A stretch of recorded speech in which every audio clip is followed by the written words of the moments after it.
Good morning, Anneliese. Morning. Thank you for joining us.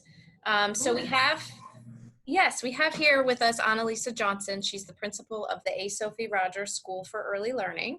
It's a school that serves about 100 children from birth to age 5, located in partnership with the Crane Center and Schoenbaum Family Center within the College of Education and Human Ecology. So thank you for joining us.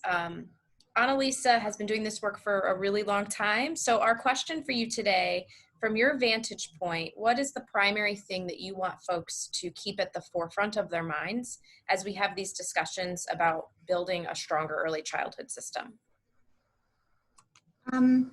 Sure. As we're operating during the pandemic and we as a school look beyond to continued operations post-pandemic, it's certainly something we've been thinking about.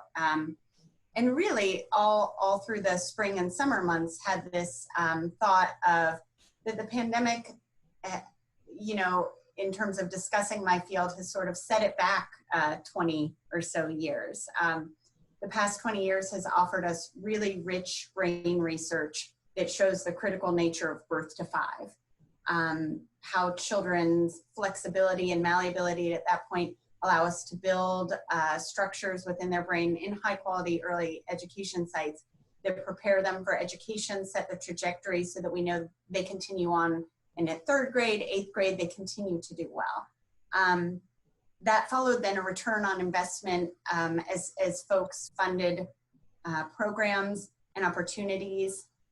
There was accountability layered into that with us. So we could see a return on investment. States, counties, cities invested in early childhood and knew that we were making a difference in respect to children's outcomes. Really tangible research showed that as well.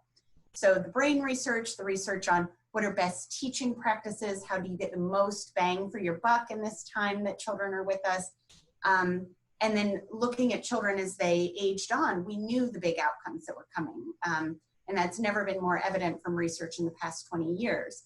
The return on investment then added on accountability for us. So having teachers who were well educated, teachers who had continuing professional development, lower ratios, teachers that were sensitive and responsive to the children in their care and developed really wonderful environments. All of those things matter. We know from research that they matter. And so there was accountability layered in for that and quality rating systems.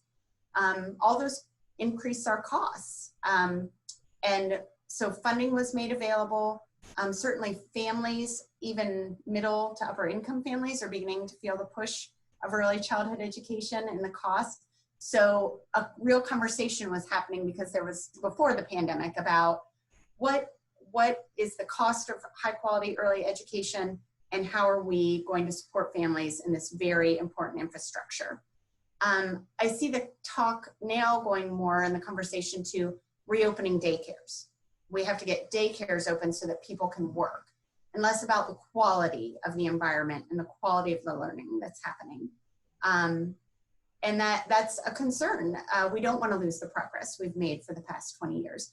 One thing we absolutely know from research is that it's detrimental to any child to be in a low quality program. So the push to reopen childcares, I think, has to be really carefully married with the increased attention and funding to quality, because those things matter. And that is what is going to make the difference as children move on and as we progress through this pandemic.